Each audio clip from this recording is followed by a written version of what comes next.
반갑습니다. 여러분의 역사 완성자 유서환입니다. 너무너무 반갑습니다, 선생님. 이제 9번째 시간입니다. 이제 좀 저의 목소리에 좀 익숙해지셨죠? 사실은 제 목소리가 그렇게 뭐 인터넷 강사 목소리는 뭐 그냥 무난한 목소리가 아니라 조금 이렇게 튀는 목소리라 초반엔 좀 어떠셨는지 모르겠지만 또 듣다 보니까 은근히 또 매력 있지 않습니까? 어쨌든 좋고요. 선생님들과 함께 할 수 있어서 행복합니다. 자, 오늘은요. 이 고려가 갖고 있었던 여러 제도들, 중앙제도, 지방제도, 관리등용제도, 군사제도 이런 것들 간단하게 한번 이제 살펴보면서 고려 토지제도 무엇보다 식과 전식과의 그 핵심적인 내용들 이런 것들 한번 살펴보면서 갈 생각이고요.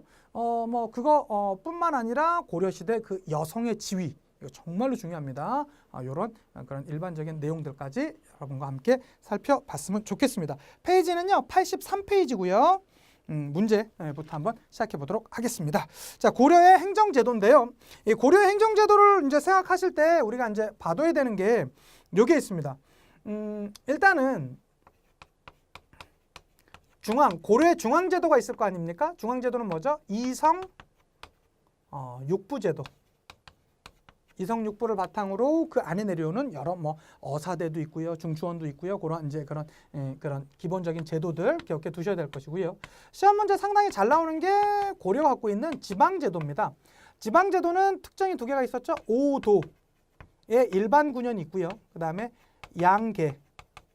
오도 양계 안에 들어가 있는 뭐 양광도 이런 걸 다 외우는 건 의미가 없습니다. 중요한 건 오도는요 일반 행정구역이에요. 주로 남쪽에 있는 일반 행정구역입니다. 그래서 여기에서는 누가 파견됐었고요. 찰사, 안찰사가 파견되었었고요. 양계는 약간 군사적인 기능이었습니다. 그래서 여기에 누가 파병됐었다라는 거, 마사, 병마사가 파견되었었다라는 거, 이러한 그런 이제 특징들 같이 알아주셨으면 좋겠고요. 사실은 이러한 지방제도와 군사제도는 같이 갑니다. 그래서 여기 양계 지역에는 주진군이 파견되었었고요. 그다음에 이 오도 지역에는 주현군이 파견되는 그러한 농병 일치제도 같은 것들이 자리 잡았었다라는 거. 요 기본적인 그런 내용들 한번 봐주셨으면 좋겠는데요. 여기서 한번 보시면요. 선생님들 갖고 계신 교재 83페이지 위의 내용입니다. 위의 문제입니다.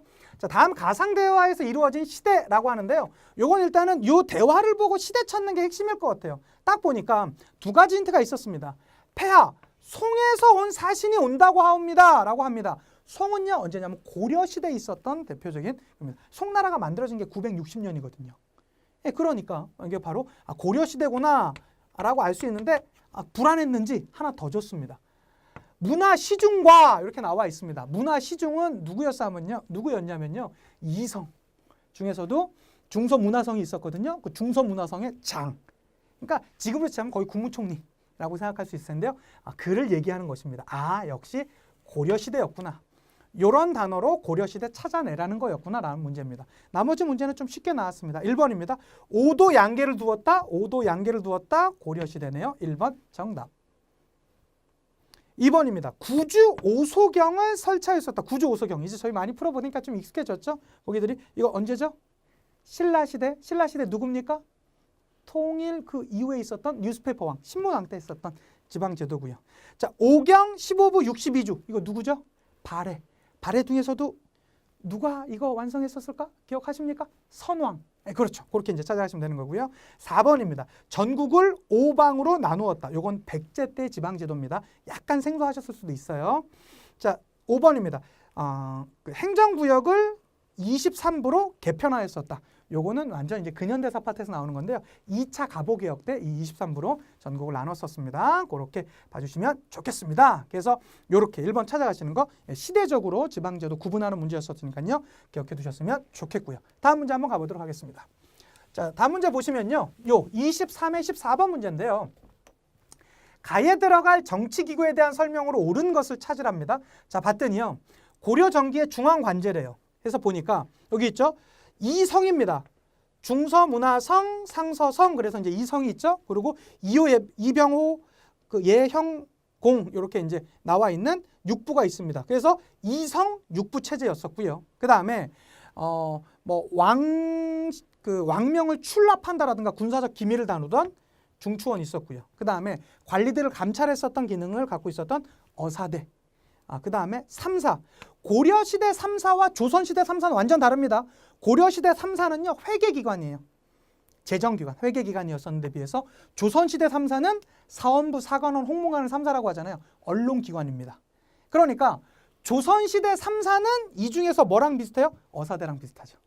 예, 그래서 그거 기억해 두셨으면 좋겠는데 이게 가장 기본적인 것인데 중요한 건 고려만이 갖고 있는 독자적 기능이 있습니다. 그게 뭐냐면 바로 이들입니다.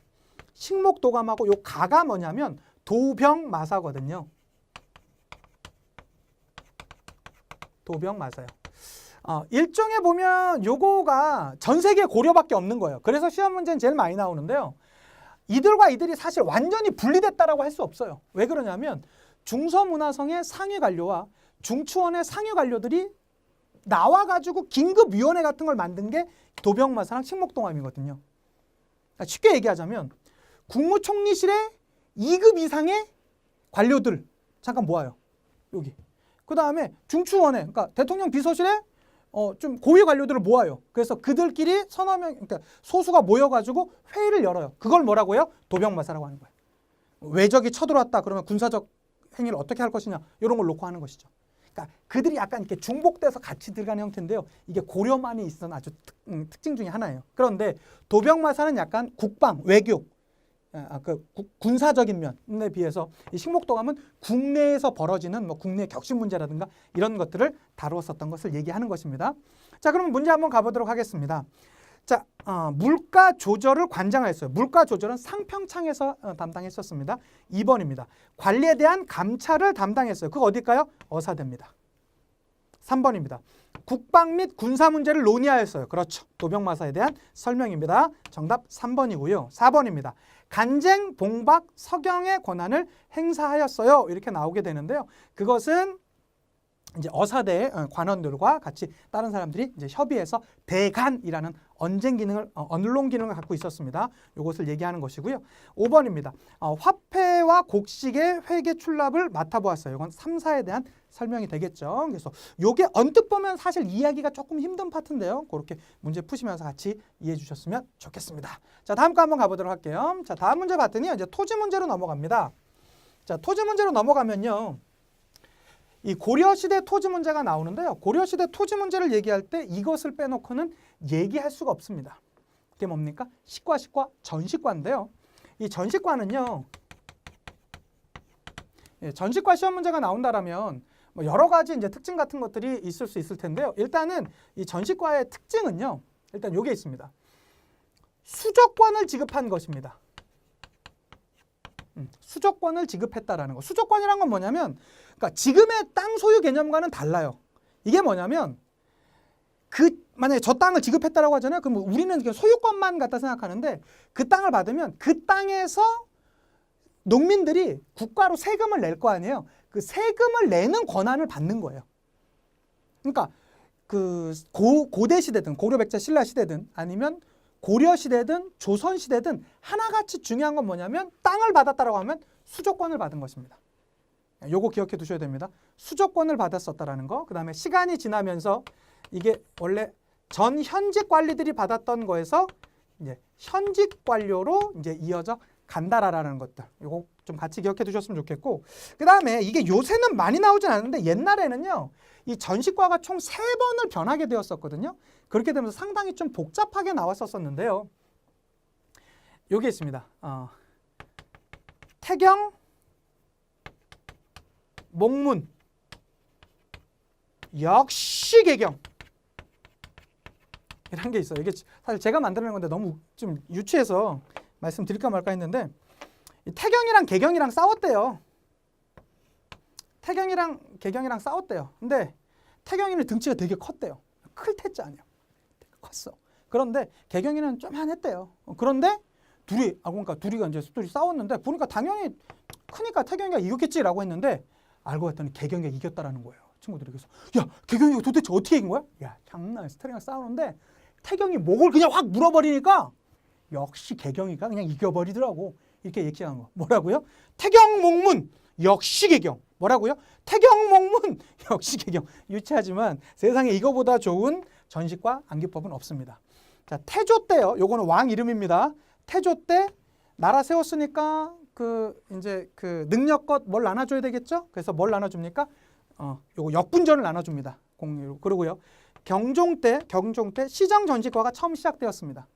그 다음에 목종 때 개정 정식과가 한번 바뀌었던 것이겠죠. 그 다음에 문종 때 경전 정식과가 나오게 되었었다라는 거. 한마디만 더 하고 하겠습니다. 태경목문 역시 개경. 이렇게 봐주시면 좋겠다라는 거. 어쨌든 사실은 여기까지는 아마 잘 안 쓰시고도 갈 수 있을 거예요. 한번 보도록 할게요. 자, 다음 대화와 관련된 토지제도에 대한 설명으로 옳은 것 찾으랍니다. 자, 올해부터 전지와 시지가 받는 다음에 요 내용을 빼놨었네요. 원래 이 전시과라는 건 뭐냐면 두 개를 받는 겁니다. 전지와 시지를 받는 거예요. 전지라는 건 뭐냐면 그 지역에서 나는 곡물에 대한 수조권을 받는 것이고요. 시지는 그 지역에서 땔감을 자기가 가져다 쓸 수 있는 것을 전시과라고 하거든요. 요게 과전법이랑 가장 큰 차이기도 합니다. 고려 조선시대 주된 이제 토지제도인 그걸 구분해 두셨으면 좋겠고요. 자, 이러한 내용들 가운데 나타났습니다. 자, 그렇다는 건 관리의 등급에 따라 차등있게 지급한다라네 라고 나와 있습니다. 자, 그럼 전시과 찾아가라는 문제인데요. 한번 보도록 하겠습니다. 1번입니다. 공양환 때 처음으로 실시되었다. 공양환 때 처음으로 실시되었던 건 과전법입니다. 과전법은 1391년, 그러니까 엄밀히 따지면 고려 말에 실시되었었습니다. 기억해 두시고요. 2번입니다. 경기에 한해 토지를 지급하였었다. 이것도 과전법에 대한 설명입니다. 자, 3번입니다. 지급된 토지의 매매와 임대가 가능하였다. 이거는 임대 가능 아닙니다. 언제나 현직에서 물러나거나 죽으면 반납해야 되는 게 바로 이런 이제 전시관호 과전법 같은 내용이었습니다. 자, 4번입니다. 관직 복무의 대가로 수조권을 지급받았었다. 바로 이게 정답이 되겠죠. 그러니까 이거는 관리들한테 줬던 거예요. 관리들한테 그 복무의 대가로서 수조권을 받았었다라는 거 기억해 두시고요. 5번입니다. 선생님, 그러면 이 보기가 과전법은 맞습니까? 맞아요. 과전법도 이거 맞아요. 그런데 전시과가 아니라고 할 수 없기 때문에 이게 정답인 거예요. 나머지는 요거는 다 과전법에만 해당되는 내용이고요. 1, 2번 같은 경우는요. 5번은요. 토지를 받은 관리가 죽으면 자식에게 휴량전을 지급하였었다. 요것도 역시 과전법에 대한 내용이라고 할 수 있겠습니다. 특히 이제 제일 중요한 건 전시과와 과전법을 구분하는 게 중요한 포인트가 되겠죠. 같이 기억해 두시면 되겠고요. 자, 24번 한번 가보도록 하겠습니다. 그 밑에 있는 문제가 되겠죠. 24회 14번 문제인데요. 자, 밑줄근 전시과에 대한 설명으로 옳은 것을 보기에서 고르라고 합니다. 전시과 한번 찾아보도록 합시다. 기억입니다. 태조 때 처음 제정되었었다. 태조 때 처음 요게 이제 어느 정도 써먹을 수 있겠네요. 태조 때 처음 제정된 건 뭐예요? 역분전이죠. 그래서 요건 해당되지 않고요. 니은입니다. 백성에게 정전을 지급해왔던 거는 이제 신라시대 때 그런 이제 내용이라고 할 수 있겠습니다. 자, 디귿입니다. 세습이 가능한 공음전도 있었습니다. 공음전이란 게 뭐냐면 그 조상의 음덕으로 받는 거예요. 그러니까 우리가 고려 사회를 흔히 귀족 사회라고 귀결하거든요. 그 근거가 두 개가 있는데 경제적인 특권인 공음전이 있고요. 정치적인 특권인 음서제도가 있습니다. 요거 두 개 기억해 두셨으면 좋겠고요. 자, 리을은요. 관리에게 토지의 수조권을 지급했다. 수조권 지급했다. 맞는 내용이겠죠? 정답은 디귿과 리을 5번 이렇게 봐주시면 되겠습니다. 이렇게 이제 전시과 있는 거 반드시 기억해 두셨으면 좋겠고요. 거기에 나오게 되는 84페이지 밑에 나오는 공음전, 한인전, 구분전 요 정도도 조금씩 구분하면서 좀 아주 디테일하게 어렵게 나오면 나올 수 있으니까요. 같이 체크하시면서 가주시면 좋겠습니다. 자, 다음 페이지 한번 넘어가 보도록 할게요. 자, 다음 페이지 봤더니요. 22회 12번입니다. 페이지 선생님들 책 87페이지입니다. 다음 가상대화가 이루어진 시대의 사회 시책으로 옳지 않은 것은 이렇게 얘기하고 있습니다. 딱 봤더니요. 오도 안찰사, 고려시대죠. 또 문화시중이 백관들과 더불어 대책을 강구하시오 이렇게 얘기하고 있습니다. 역시 어느 시대겠습니까? 려려려 고려시대. 근건 두 개입니다. 뭐요? 오도 안찰사들 말하고요. 문화시중 나와 있습니다. 고려시대입니다. 고려시대 한번 찾아가 보도록 합시다. 1번입니다. 상평창에서 물가를 조절하였다. 고려시대 맞습니까? 맞지요. 두 번째입니다. 의창을 통해 백성을 구휼하였다. 맞습니까? 맞습니다. 이 의창이 약간 무슨 성격이 쭉 내려왔다고 할 수 있겠습니까? 고구려 때 진대법 맞습니다. 고국 천황 때 을파소의 권위로 만들었던 진대법 기억하시고요. 3번입니다. 제위보를 통해 빅민을 구제하였었다. 역시 고려시대에 대한 기본적인 사회실책이라고 할 수 있겠고요. 4번입니다. 해민국에서 병자에게 약을 지급하였었다. 당연히 고려시대 전체적인 내용입니다. 여기에 있는 쭉 내용들은 86페이지에 그 나와 있는 여러 가지 사회제도에 자세하게 설치되어 있습니다. 표기되어 있습니다. 선생님들 한 번만 읽어주시면 좋겠고요. 5번 봤더니요. 뭐라고 나와 있어요. 신문고를 통해 백성의 고충을 들어주었다라고 하는데요. 이 신문고는요. 조선시대 때 나왔었던 그런 이제 특징 중에 하나입니다. 기억해 두시면 좋겠습니다. 그래서 22회 12번의 정답은 5번이었었다라는 거 잘 체크해 두시고요. 자, 다음 거 보도록 하겠습니다. 그 밑에 보시면요. 22회 14번입니다. 밑줄은 음서에 대한 설명으로 옳은 것을 찾으랍니다. 봤더니요.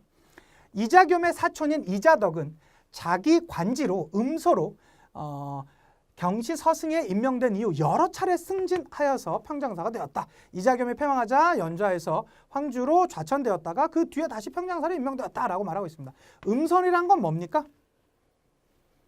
조상의 음덕으로 자신들이 고위관직에 나갈 수 있었던 건데요. 이 고려시대 때 광종 때 과거제가 처음 실시되긴 했었지만 실제로 더 고위관직에 올라가려면요. 자기 아버지가 5품 이상의 관리, 아버지나 할아버지 중에 친인척 중에 5품 이상의 관리이면 자신은요. 별다른 공개경제시험을 치르지 않고 그냥 관리가 되는 거예요. 내가 그 안에 들어간다라면 참 좋은 제도겠지만 이거는 거기 안에 해당되지 않는 사람들이 보면 참 불합리한 제도겠죠. 어쨌든 이건 귀족들의 특권을 인정해주는 그런 제도의 하나라고 볼 수 있을 것 같습니다. 자, 한번 보도록 하겠습니다. 자, 1번입니다. 쌍기의 건의로 처음 실시되었다라고 나옵니다. 이건 뭐죠? 과거제죠. 2번입니다. 원칙적으로 3년마다 시행되었었다. 이것도 과거제에 대한 내용입니다. 특히 조선시대 과거제에 되죠. 3번입니다. 합격자를 생원 또는 진사라 불렀다. 이것도 역시 과거제에 대한 내용이고요. 4번입니다. 초시, 복시, 전시 등의 세 단계로 이루어졌다. 역시 과거제에 대한 내용입니다. 그에 비해서 5번입니다. 이게 정답이겠죠. 5품 이상의 관료의 자손. 그러니까 자손이란 건 뭐냐면 내 아버지나 할아버지. 그러니까 내가 5품 이상 관료였으면요. 내 아들이나 손자까지 영향을 줄 수 있었던 것이죠. 대상으로 했었던 게 바로 이 음서제도. 귀족들의 저희가 그 아까 전시과 문제 풀 때 그 공음전 얘기하면서 귀족 사회의 경제적 특권이라고 했었죠. 이 음서라는 건 뭐냐면 귀족들의 정치적인 특권을 바로 이 음서라고 합니다. 그래서 그 저희가 종종 보면 뭐 무슨 아주 고위 관리에 있었던 그런 이제 아들이 얼마 전에 뭐 그 몇 년 전에도 그거 있었잖아요. 아버지가 외무부 장관이었는데 그 딸이 외무부에 이제 특채돼가지고 그 문제가 됐던 거 있었죠. 현대판 음서제도다. 그 음서제도 말하는 게 바로 이 음서가 되겠죠. 과거제랑은 반드시 구분해 두셔야 될 것이고요. 자, 다음 주제 한번 보도록 하겠습니다. 13회 8번 선생님들 책 89페이지입니다. 자, 보시면요. 고려 전기의 가상 편지 글이다. 기억에서 리을 중 당시 사회 모습을 적절한 것을 찾아라라고 하는 건데요. 중요한 건 고려시대라는 겁니다. 자, 고려시대 여성은 어땠죠? 고려시대 여성의 지위는 재산은요? 균등했습니다. 호적의 등재는요? 남녀 순이죠. 원래 조선시대 오면서 남자 쭉 쓰고 아무리 나이가 많더라도 여자는 그 밑에 쓰고 이렇게 되죠. 근데 이때는요. 출생 순이에요. 여성도 제사 지내는 게 가능했었습니다. 이런 모든 그런 제도들. 그다음에 여성의 재가 다시 결혼하는 게 뭐 조선시대에는 그런 거 없잖아요. 한번 결혼했는데 남편이 죽으면 연료문 돼야 되는 거잖아요. 연료가 돼야 되는 거잖아요. 근데 이때만 해도 다시 결혼하거나 이런 게 사회적으로 크게 지탄받을 만한 일이 아니었었다라는 거 기억해 주시면 좋겠습니다. 한번 보도록 하겠습니다. 자, 1번입니다. 외할아버지 모든 사람 존경 반이셨지. 자, 벼슬은 문화시중에 이르셨고 공음전을 받았어. 문화시중에 이르렀으면 공음전 받을 수 있습니까? 고려시대 때요? 당연히 가능한 내용이죠. 자, 비록 이번 돌아가실 때 딸이라는 이유로 내게 유산을 받지 못하지만 요거는 고려시대 전기에 해당되지 않는다고요. 재산은 균등 분할이었거든요. 그러니까 니은은 해당되지 않고요. 디귿은요. 외할아버지 덕분에 내가 과거를 보지 않고 관직에 나가지 않았더냐라고 말하고 있습니다. 실제로 요거는 뭐라고 하는 것이죠? 음서라고 하는 것이죠. 그 다음에 리을입니다. 내가 바쁜 관직 생활 중에도 소학득 성리학 관련 책을 열심히 읽는다고 들었다. 소학은요, 조선 전기 때 나왔었던 그러한 기본적인 그 성리학 에 대한 그런 해설서 같은 것들이 되겠습니다. 그러니까 특히 어린 친구들이 읽는 내용이었었는데 이거는 조선 시대에 해당되는 내용이겠죠. 그래서 정답은 기역과 디귿이 해당된다고 할 수 있습니다. 그래서 정답 2번 이렇게 이제 찾아가시는 거. 이런 형태의 문제가 하나가 있을 수 있고요. 또 이것도 있을 수 있습니다. 다음 문제 오늘 마지막 문제인데요. 17회 12번 문제입니다. 다음 대화가 이루어진 시기의 사회 모습으로 옳은 것은 이라고 봤더니요. 문화시중 어른 지난번에 손변 안찰사가 내린 판결의 얘기를 들으셨는지요? 라고 얘기했더니요. 듣다마다 결국 죽은 아비의 뜻대로 아들과 딸에게 재산을 균등하게 나누어 주도록 했다는군. 당연한 결과지. 라고 얘기하고 있습니다. 이거 어느 시대입니까? 고려시대 여성의 지위에 대해서 얘기하고 있는 거 아닙니까? 한번 가보도록 하겠습니다. 1번입니다. 향약이 널리 보급되었다. 조선시대에 대한 설명이고요. 2번입니다. 여성의 제한이 비교적 자유로웠다. 라는 게 요거 물론 나 재혼해 와 너 축하해 이 정도는 아니었겠지만 지탄의 대상이 되거나 사회적으로 금지되거나 이랬던 건 아니라는 것이죠. 정답 2번이고요. 3번입니다. 중인층의 신분 상승 운동 조선시대입니다. 골품제에 따른 신분 차별이 엄격했다. 신라시대고요. 5번은요. 아들이 없으면 양자 드리는 것이 일반적이었었다. 조선 후기입니다. 왜 양자를 드리는 것이 일반적이었을까요? 여성들은 제사에 참여할 수가 없는 사회가 바로 조선 사회였기 때문입니다. 되셨죠? 좋습니다. 선생님들 함께해서 반가웠었고요. 벌써 9번째까지 마쳤습니다. 간단하게 복습해 주시는 거 잊지 않으셨으면 좋겠고요. 열심히 하셔서 점점 좋은 결과 내셨으면 좋겠습니다. 저도 열심히 할게요. 다음 강 10강에서 찾아뵙도록 하겠습니다. 자, 인사드리고 마치겠습니다. 역사가 완성되는 그날까지 완!